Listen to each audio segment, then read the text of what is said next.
This is Pete Price, City Talk 105.9. And tonight, how safe is your home? My home is my castle.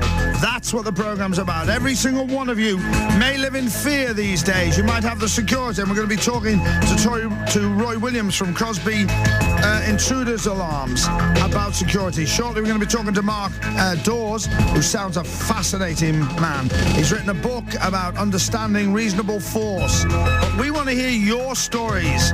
And the reason why we're doing this program is, if you remember a while ago, Jim, his name was, took a pickaxe handle to 3 guys that came into his house who threatened to cut off his fingers. How far would you go? There's little old ladies out there that won't take it. They won't stand for it. They won't have any of that crap. So how far would you go? And that's what the program's about tonight. In a moment, we're going to be speaking to Mark Dawes. Mark is Director of National Coach Tuition of NFPS Limited, an organisation that specialises in conflict management, risk management and occupational physical skill training.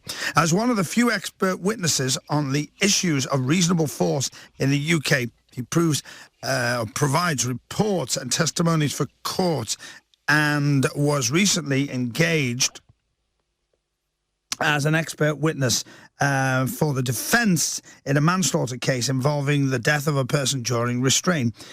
He has also been involved in various civil court cases, tribunals and hearings where his expert opinions have been sought in the cases where physical force has been used. As a consultant trainer, over the years he has provided training for many thousands of staff, healthcare staff, transport companies, etc. And now security organisations and military personnel. A fascinating man. We're going to be speaking to him in a moment. He's written an incredible book, and I'm thrilled. I love it when Jay gets me guests like this. Understanding Reasonable Force is the title of the book, and we'll be with Mark in a second.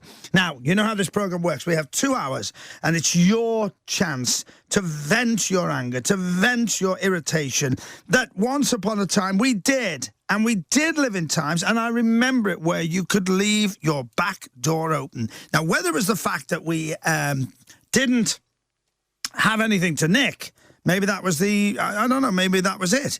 But where do we stand with reasonable force? In America, and I'll certainly ask Mark this, if I remember rightly, you can shoot somebody, but you've got to drag them into the house and they can get away with it. If you shoot them outside, you're in trouble.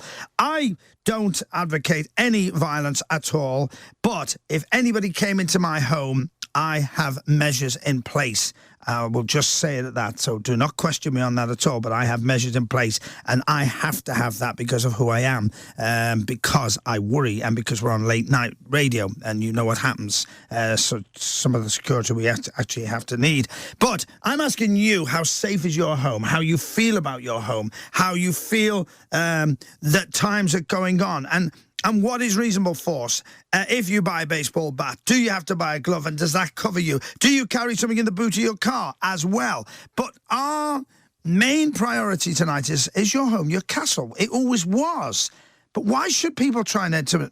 And why should there be any defence if anyone's in your home? If they're in your home, they're there to either do you harm or rob you. Why shouldn't you be able to hit them with a baseball bat? They're in your home. They have broken into your home. They've attacked you, or they're about to attack you. Why shouldn't you take a knife to them? And most of us out there, like myself, are not violent by nature. But if you're protecting something you've worked for all your life, all your properties around you, everything's there, why shouldn't we protect them? Let's say hello to Mark. Hi, Mark. Hiya, Pete. How you doing? I am very well indeed. Thanks for joining us tonight. Yeah, you're most welcome. It's a minefield, isn't it? It can be, yeah. It's what got me started on this in the first place, to be honest. Tell us how you did start. Well, I was actually working as a computer consultant, having just left the Navy in 1988, and I was running local martial arts schools. I was actually approached by the Metropolitan Police to ask if I'd be interested in doing some self-defense courses for a local crime prevention panel. That's really where it all started, to be honest.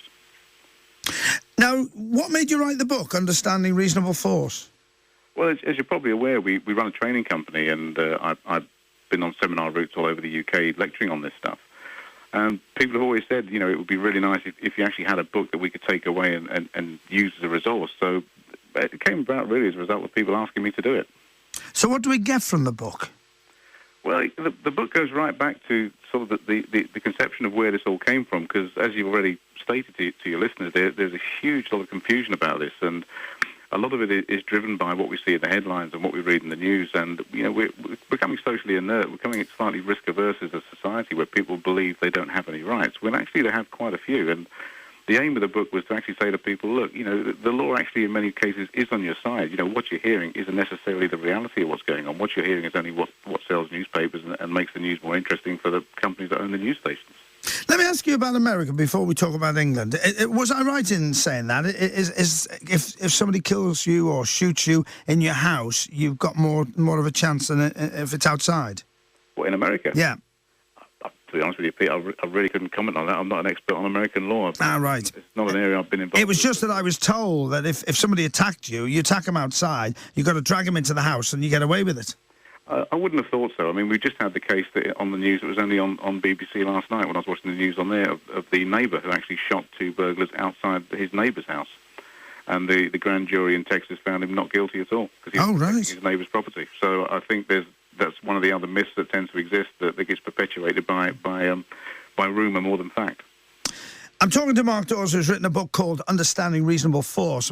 Mark, people are getting angry now. I mean, I do a late-night phone. It's one of the biggest ones in this country, and we have so many people out there who really are fearful. They're listening now, to find something out because, they're not violent people, but they've worked hard for what little they've got or how much they've got. What do they do? What do they do when they're attacked? Yeah. Well, they defend themselves. They've got every right to do so. I mean, this is something that's been in our common law for hundreds and hundreds of years, and it's enshrined in our criminal law, and it's also reinforced by the Human Rights Act. I mean, we can actually go so far as to legitimately killing someone with intent, providing that the amount of force we use is, proportionate to what we're trying to prevent. So there's a whole raft and continuum of things that we are allowed to do. I mean, I think the sort of social hypnosis with this, if you like, if that's the right word to use, where people are being told they can't do certain things, again, is perpetuated by what sells newspapers and what goes on the telly. But in 2005, for example, the Director of Public Prosecutions actually stated that during the previous 15 years, where the courts dealt with over 20 million crimes, there had actually only been 11 prosecutions against householders who defended themselves. And one of those was where a burglar was tied up and thrown into a pit and set alight. So they're quite extreme cases. So if you consider that, most of the stuff we're hearing about householders being prosecuted for defending themselves is really the exception. Most of the cases we won't hear about where they're successfully defended and they're found not guilty because they don't sell newspapers. Recently, there was a case up here. I don't know if it made it national. I know it certainly made the northern news. There was a guy called Jim, retired soldier, oldish guy now, probably my sort of age, and three guys broke in, threatened to cut his hands, cut his fingers off. He took a not a baseball bat, a pickaxe handle to him, and managed to overcome them and get them out. But where does he stand legally with that? Where this happened? In his house? In his house, yeah. Yeah, well, I mean, if three guys are threatening to cut your hands off, then it's quite reasonable to take whatever's to hand to defend yourself. I can't see a problem with that at all. But is there a problem with the fact he sleeps with a baseball bat or a pickaxe handle under his bed? No, it's private property. You can basically have whatever you like on private property. I mean, you can look back to 1988 in the case of Ted Newbury. I mean, this was a 76-year-old gentleman from Derbyshire, and he actually lay in wait in an allotment shed for an intruder that had broken in a few times before. And when this intruder turned up, he actually shot him with a 12-bore shotgun when he tried to enter. He was prosecuted on charge of wounding, but he was acquitted by a jury that he was actually found not guilty. What about the big case? Was it Tony the farmer? Tony Martin? Yeah. Yeah. I mean, Tony Martin was another case of a preemptive use of force where he lay in wait with someone. But what's interesting about the Tony Martin case, and this comes back to, again, how courts work. I mean, I think there's a romantic notion that courts are about justice, and they're actually not. It's about what you can prove. And Tony Martin's prosecution, the people who were prosecuting Tony Martin, didn't actually have a hard job in finding him guilty because Tony Martin had told loads and loads of people what he intended to do. He said he was going to buy a gun, he was going to round these people up. If they came back again, he was going to shoot them. And this is one of the things we have to understand about the defence to self-defence is if you're motivated by revenge, if it's found that you are actually motivated by teaching someone a lesson, by retaliation or retribution, then all of your defences tend to fall away. You don't have a defence. And it was what Tony Martin said, really, that got him into trouble, not necessarily what he did. Now, how do the police feel about what you say? Because they wouldn't speak like you do. How do they feel about what I say? Yeah, I mean, because, well, the police, I mean, we've had various police officers on over the years, and they wouldn't speak and use the emotive words that you use. They wouldn't sort of say that you should have a pickaxe handle there if it's on private property. Well, I think they've got to tread a very, very safe line, haven't they? Being the police, they can't be seen to be swinging the pendulum one way or the other. They've got to walk the middle of the road answer, I would presume. And I think the police have a difficult job on this one, because the minute they would make a statement like I'm making now, they would be in the spotlight, the press would be on them, and it would, will become front page news, and it could be taken out of context. So I think they've got to be very careful about what they actually say. So do people get in touch with you to ask advice? Oh yeah, absolutely. I mean, we run training courses through our company, and we get a lot of people that come on the training courses, primarily because of the standard of the legal information we give. But I have lots of people ring up for advice.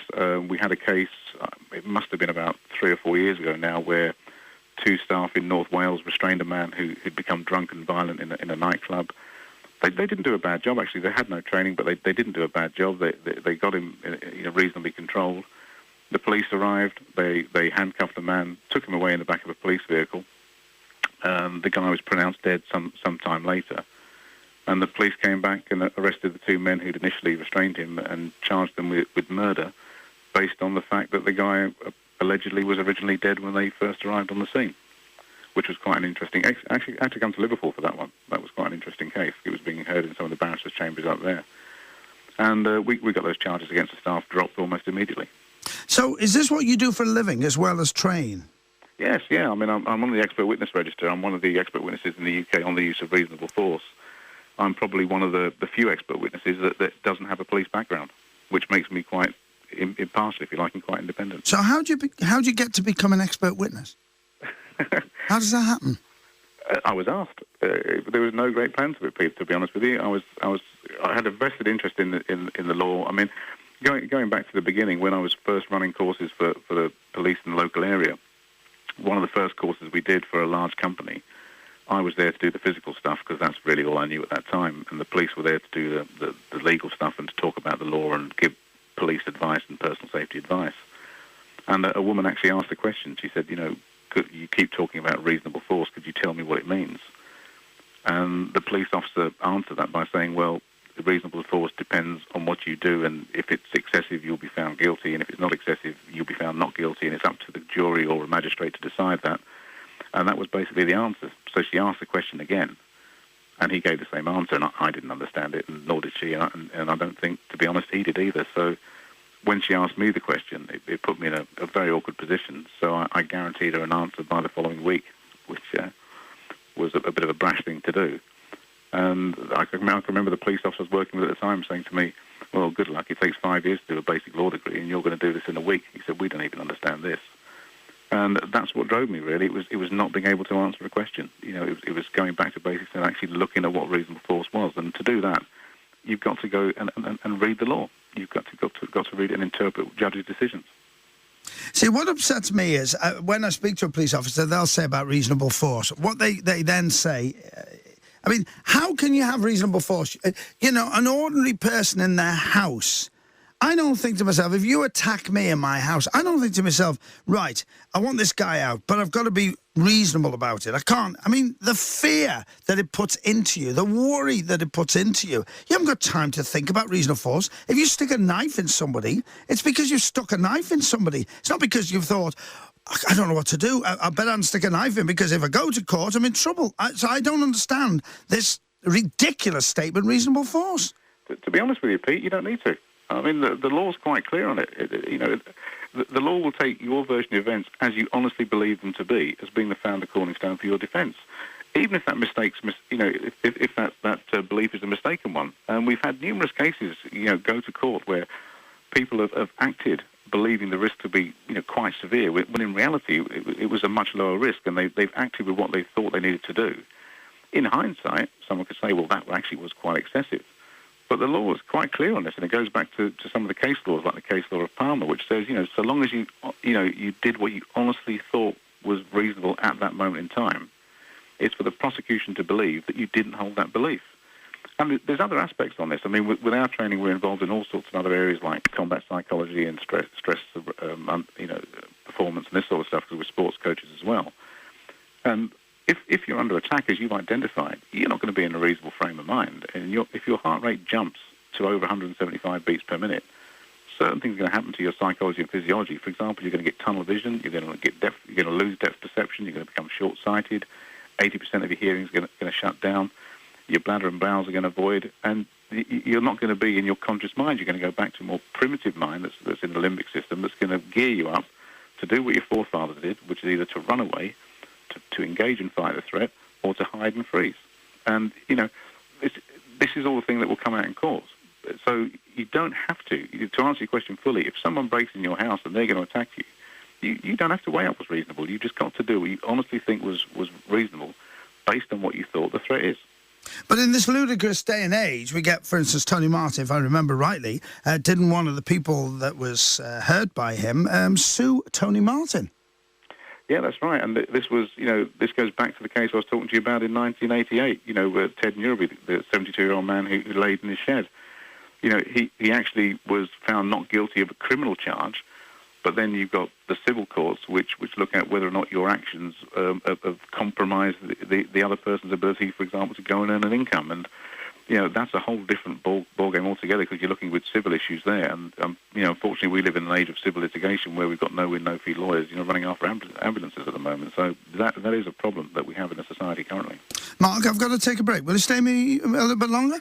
Yeah, sure, no problem at all. Smashing. I'm talking to Mark Dawes, who is an author of a book called Understanding Reasonable Force. I'll be back after this break. This is Late Night City with Pete Price. City Talk 105.9. And if you've just joined us, we're talking to Mark Dawes, who I'll be with in a second. His book is called Understanding Reasonable Force. We'd like you to join us and tell us of your fears, your stories. If you've been in this situation, what happened to you? Have you been to court? Because we've called the programme tonight, My Home is My Castle. How far would you go to protect your home and your loved ones? There are many men out there and women that would kill to protect their loved ones in particular. So give us a ring right now. Our lines are clear. 0151 708 1059, or text the word talk, leave a space 61025, or email me pete@citytalk1fm. Hey? Yeah, that's right. 1FM. Just, I had a mental block then. So, give us a ring now. We'd love to hear your stories. 015 708 1059 is the number. We're talking to Mark Dawes. Hello, Mark. Hiya, Pete. Hi. Mark, do you get angry because you're involved with this in a big way and you see it all the time? Do you get angry when you see these cases of old ladies being beaten up? Oh, absolutely. Of course I do. Who wouldn't? Who wants to see an old lady, having been beaten up by someone that's entered her property and stole her possessions and abused her physically and mentally? Of course I do. It's one of the things that drives me to do what I do in terms of the training I do and the books we write. Do you think the law will ever be changed towards these people and towards these cases? Because surely it's clear, if somebody breaks into your house, they're doing it to actually harm you or steal from you. So why should they have any rights at all? Well, to answer your first question first, does the law need to be changed? My view on that is no, it doesn't. I mean, the law is adequate as it is. It really is. I mean, the law exists. It's been around for hundreds of years. We're now underpinned and supported by the Human Rights Act, which, if used properly, is a very, very powerful tool. I mean, I know I use it all the time. But so, in answer to that first question, no, the law doesn't need to be changed, but it needs to be used in a much more constructive way. I think we have certain parts of the criminal justice system that up to now have been quite concerned about this. They've been a little bit lax on this in following things through. We've got an overstretched police force. We've got prisons bulging at the seams, and all these excuses come out from the judiciary as to why we can't do certain things. But the bottom line is, if you know, with regards to the law, it's solid. It's in our favour.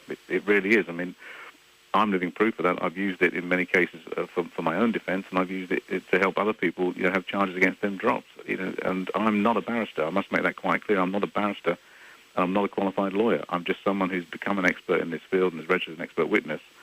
And to go back to your previous point, it all started because I got angry. Have you been robbed? Yes, yeah. I was burgled in London when I lived in London. One of the reasons I moved, to be honest. Can you tell us what happened? Yeah, I was at work. My wife was out at work. The children were with minders. And when my wife came home, someone had prized open the back doors to the house from the conservatory area and had gone in and had stolen all the Christmas presents, basically. And you just got very angry? Oh, I got extremely angry because the chances of that burglar being detected in court is absolutely zero. And in fairness, and I think if the police were being honest with you, they're not motivated to find these people because the clean-up rate on burglaries is so poor. So it took about 2 or 3 days for them to get a forensic expert around. And it taught me a lesson. And, you know, but the thing I'd say about getting angry is if you get angry and you do nothing about it, you end up killing yourself. If you get angry and you do something about it, then you can turn it into quite a positive thing. And that, again, is where the culmination of our business has come from, to be perfectly honest with you, is we take challenges like this and we turn them into opportunities. So what bothers me is that a lot of people out there can't afford burglar alarms, can't afford protection, can't afford whatever they need because they're just ordinary working class people who haven't got this protection. So what do they do? Well, I mean, you say you can't afford a burglar alarm. You know, a burglar alarm now isn't expensive. We're talking about £100, maybe £200 to have a really decent system installed. And yes, of course, there's going to be people who can't afford that at that end of the skill spectrum. But if you know, the other side of the argument is if they can't afford the burglar alarm, can they actually afford to have the stuff in the house that's worth more than the burglar alarm stolen? So it is a necessary evil, and these things are not that expensive now. And there's lots of other, you know, simple measures we can take as opposed to having a burglar alarm fitted.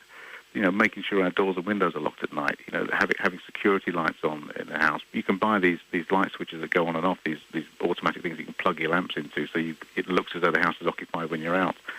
These are very simple, you know, crime prevention safety measures you can take at little to no cost. And if people were to contact their local crime prevention officer or crime by design officer at the local police, they can certainly advise them on these things. And I know when I worked on the crime prevention panels in London, we did a lot of work for elderly people living on certain estates who were scared of crime and worried about crime. And we used to go around there, and the panel used to pay for them to have these things fitted, including alarms.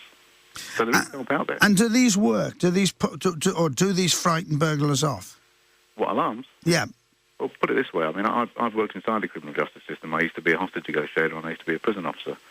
And we know, because we have to deal with these people, and they'll tell you if they're walking down a road and there's 3 houses with a burglar alarm, and there's 1 house without one, then you can tell which one they're going to target. They don't want to be caught. That's the bottom line, is they don't want to be caught. They want to nick the stuff, they want to fence the stuff, they want to get their money, and then they want to go out and do it again. And the more easy the opportunity, the more weaker the target, then the more chance there is that target's going to get hit. Mark, have you ever done any research into burglars' violence? I mean, are burglars in general violent people, or is that just when their back's against the wall? I'm not really qualified to answer that question fully because I've not done any research on that myself. But from previous experience, most burglars will tend to burgle the downstairs of the house. When they go upstairs, we found evidence of people defecating upstairs because they panic when they're upstairs and they go into fight and flight and they shit themselves basically. They leave you a present either on your bed or on your carpet, to be blunt. So they are very nervous when they're doing this. They don't want to be caught. But obviously there's an element of people out there now who are stealing to support drug habits. And the problem with that is when you're dealing with someone on drugs, they're irrational. And on some research I looked at some years ago, there was evidence to suggest that they wouldn't walk around armed. So they're not going to walk around the streets carrying a knife or carrying a weapon, because if they get picked up by the police, they're obviously going to get locked up. And if they get locked up, they can't get their drugs. So what the research showed was that when they break into people's homes, the first place they'll tend to go is the kitchen. Because that's where your knives are, and they might possibly arm themselves with something that you've got in your house. Wow! Now you, your company, help social service staff. Yes, we do. Yeah. Because their job's on the line all the time, and they're opposite people who are very short-tempered and some very bad people out there. What sort of things do you teach them? Well, a range of things, really. I mean, we try and look at the problem at its root cause. So, I mean, a typical example is if someone's going out working on their own in a known trouble area, then we have to ask the question is, do they really need to go? There's no point a company going in and teaching a physical skill to teach someone how to defend themselves if they're out working on their own, because the reality of the matter is if you've never experienced a really violent physical assault, if someone gets really violent with you and that heart rate kicks up, most of the things you'll be taught in the very clinical classroom environment where it's a bit of fun to do a technique with your friend and have a bit of a laugh is going to be lost when the adrenaline kicks in. So we've got to be practical with this, and we've got to look at whether or not we don't need to send that person in the first place. And one of the things that we're quite strong on is briefing the management teams on where their liabilities rise. And this, with the implementation of the Corporate Manslaughter Act now and the Human Rights Act, we're very clear in saying to management, look, if you're going to send staff out into this situation, knowing there's a particular risk, and all you're going to do is teach them how to defend themselves, then you're actually breaching various aspects of the law. And if something then goes wrong, you're fundamentally liable. And that tends to change a shift in the way the management will actually start looking at the problem, because inherently these things, the reason people get hurt is it becomes the default common part of the job procedure. If you're going to do this job, then you expect it to be abused or expect it to be hurt. Well, I'm sorry, but that's wrong. You're entitled to go home in the same way you went to work in the morning, and that's the responsibility of your employer to make sure that occurs. In general, would you say, listening now to all the listeners who are listening, and hopefully they're going to ring in and tell us, in general, would they have people, would most people have some sort of a weapon under their bed, would you say? I don't know. I mean, I haven't. I don't have a weapon under my bed. I've got access to quite a few because one of my hobbies is martial arts. So if you open my wardrobe, I can show you a whole range of martial arts equipment that we used to train with. It's not under my bed necessarily, but I think there's a lot of people living, we read in the papers, a lot of people living in inner city areas, in maybe socially deprived areas where they're, as the term has been used now, gangs of feral youth roaming the streets and causing a mayhem. And I think it would be more than reasonable to expect that these people would have something under their bed. I mean, there was the case, and again, they've got rights. And, this whole aspect of reasonable force, there was the case of Edward Pitkin that came out in February this year. I mean, the man was acquitted of killing someone who was trying to force an entry into his house. And the interesting thing about this case was the man who was trying to force his way into Mr. Pitkin's house had been out on a 12-hour drink and drug session to celebrate his forthcoming 33rd birthday. And this particular guy who was trying to force his way in was actually thought he was trying to get into his own house, and he couldn't understand why Mr. Pitkin was in his house. So he was in a drunken stupor, if you like, trying to force his way into what he believed was his own house. Mr. Pitkin thought it was a burglar intruder trying to get in. The guy who was trying to get his way in actually said to Mr. Pitkin, "Look, I'm going to stab you." Mr. Pitkin's wife dialed 999. Mr. Pitkin armed himself with a knife, and he actually stabbed this fella, whom he thought was going to cause him harm. And he was found. The case didn't go to court. The charges were dropped. The CPS actually said that that he'd been in genuine fear and had therefore not acted unlawfully. So this honestly held belief is always there. And your house is private property, and apart from obviously things like firearms, which are legislated against, most common things that you expect to find in the house are quite reasonable to have at hand. Do the perpetrators have any rights? Yeah, they do. They do, and you can't just take away their rights by saying, well, that they have no rights, because that goes against all the principles of law, and that's quite a hard pill for some of us to swallow. But if we want any defence in this, if we want to do this in a measured way and not turn into a society of people who are vigilantes, then we have to accept that they do have rights. So, I mean, I can give you a real example that happened to me some years ago. Was I found someone trying to break into my garage. I'd just been out for a run, and my wife shouted at me, and I went out the back, and basically we I wrestled this guy to the ground, and got a set of, my wife got a set of handcuffs that I use for training, proper handcuffs, by the way, not pink fluffy ones for you really to start thinking I'm weird. And we handcuffed him, and the police were called, and the police took him away. And it turned out that this fellow was actually trying to hide from a gang of men who were trying to hurt him. So he was only trying to break into my garage to actually, find some sort of refuge, if you like. Yeah. So, but I acted with an honest intent. I handcuffed the man, the police took him away, and there was no issue with that at all. None whatsoever, because it was an honest belief, and it didn't even go any further. How do you make a citizen's arrest? Well, the citizen's arrest is just a custom and practice term that's come about as the nature of people who are not police officers making arrests. But when you make a citizen's arrest, you actually make the same arrest as a police officer without a warrant. So if you arrest someone who's committing a crime or damaging property or harming someone else, then you're actually making the same arrest as a police officer. So in terms of how you do it, you actually remove the person's liberty. You stop them from going where they want to go, either by using words to make it very clear to the person they can't leave, and if they submit to that, and you say to them, right, stay there, you're not going anywhere, you're under arrest, and they stay, that's fine. Obviously, the average person that you say that to is probably going to want to leg it, and if it gets to the stage where you have to use force, then you can use force to make an arrest, again, providing it's reasonable. Mark, do you think people should take self-defence courses or not? I mean, people in general. People in general, I think if you're going to do it for the fact that it's going to do away with stress, it's going to do away with worry, it's going to make you feel better, then absolutely yes. No two ways about that. I mean, it really is a good confidence booster. This does sort of have to address the fear that in some areas the perception of crime is far worse than reality. So people are worrying themselves to death about things that might not happen. And I think if you go on a self-defence course and it helps to alleviate that, absolutely, they should do it. There's no harm in that at all. It's like any other physical course. In terms of will it work if you're attacked, well, that would very much depend on how you're being taught. And there are some courses out there that are taught very, very well. They're based on natural reflex responses, and they're taught within the framework of the law. And at the other end of the spectrum, you've got some courses that are taught not so well, and they're taught as a bit of a fun thing, and those techniques won't work at all. So it very much is dependent upon what you want to achieve out of it. What I would say about self-defense training, and this is based on over 20 years of doing this, because we've been asked this all the time, and again it came to the writing of the book, is most people don't necessarily want to know technique. They actually want to know what their rights are. They want to know where they stand. How do they get the book, Mark? Well, you can get it off Amazon, or you can go to our website at www.nfps.info, and you can buy it from there. What's the website again?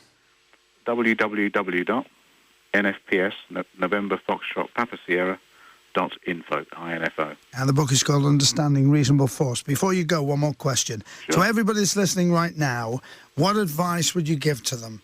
They're ordinary people, they're in their home is their castle. A lot of them are in fear. They live in areas that are not the nicest areas in the world. They don't know how to deal with stuff. A little bit of advice. Well, I've got to take a saying from my good friend John Stedman, who's also a scouser, who's here with me at the moment. Actually, we're over in Northern Ireland working. And he's got a cracking saying, which is, if you don't know what your rights are, you've got none. So I would say go and find out. Go and read. Go and learn. Go and find out where you stand legally. Don't take other people's words for it. Don't be caught in the mass hysteria of what you think that the media wants you to believe. Go and find out. Books like mine are available. There's other books out there which are available. On our website, for example, you can download information on all this stuff, and there's other websites that do much the same. Don't live in the fear of this stuff. Go and educate yourself. The website again, please, Mark? www.nfps.info. Before you go, I've got to tell you, as well as being a broadcaster, I'm a stand-up comic, and I've been doing it for many years. I was in Northern Ireland, as you mentioned, Northern Ireland. I was over in Belfast working a certain club, and I didn't know that the certain club was a stronghold for a certain organisation. It was when the Royal Avenue Hotel was still around before they blew it up. And I was in there, and their idea of humour was when I went back to my room one night, there was a guy sitting in the room with a black coat on. He was a doorman with his hand inside his inside pocket, and he said, "I believe you've been talking to soldiers." To which I use your words, defecated everywhere, fainted, and got the first plane home. And he went, "It's a joke, it's a joke." Thanks very much. You're welcome, Pete. Mark, thank you very much indeed. Mark Dawes, interesting man. And do you know what? I'll tell you why I liked him. There was one thing he said which I really liked. And he said, you can be taught self-defense, but when you come to doing it, it all goes out the window. What he said, there are certain courses that will help you, which will help you to react the right way. I thought that was fascinating, that. This is Late Night City with Pete Price. City Talk 105.9. 105.9.